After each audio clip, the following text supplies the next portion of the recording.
موسی علیہ السلام په دور کې یو سړی خلکو په ډیران باندې واچولو.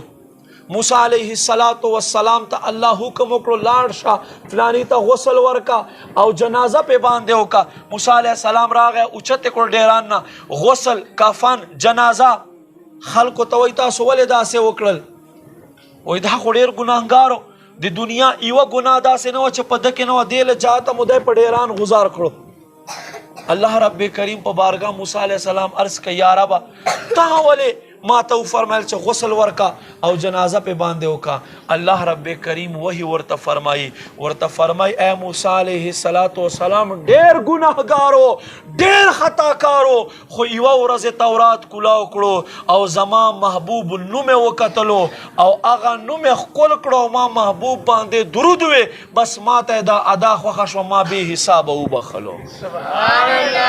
نو بنی اسرائیلو کی امتی دے موسی علیہ السلام امتی دے تا او ما خو لا الہ الا اللہ محمد رسول اللہ وایو خو چې خپل اولاد ته مونږ دا شی وښایو. نو ما عزت مندو قدر مندو مونږ ته پکار دی چې مونږ خپل اولاد ته دا شیزونه ورزده کو دا پیټه یا ولګوس او خپل اولاد ته دا شیزونه ورزده کو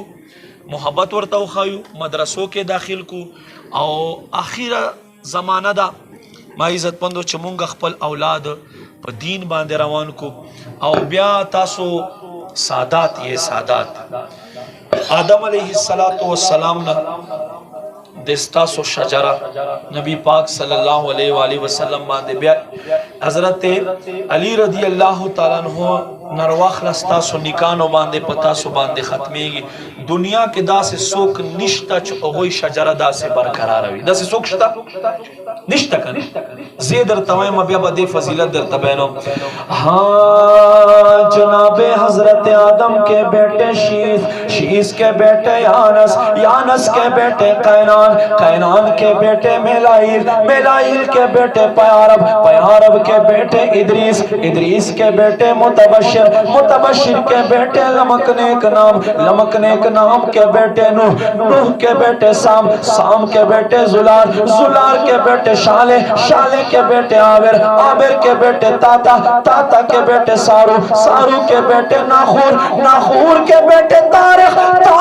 کے بیٹے جناب ابراہیم خلیل اللہ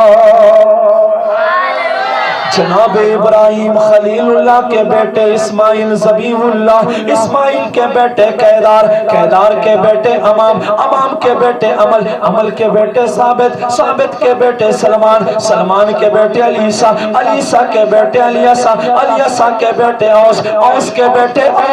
اللہ کے بیٹے عدنان کے بیٹے ماد کے بیٹے مدر کے بیٹے الیاس کے بیٹے مدرکہ کے بیٹے خدیمہ کے بیٹے کنانا کے بیٹے نظر کے بیٹے مالک کے بیٹے فہر کے بیٹے غالب کے بیٹے لوئی کے بیٹے کعب کے بیٹے کلابہ کے بیٹے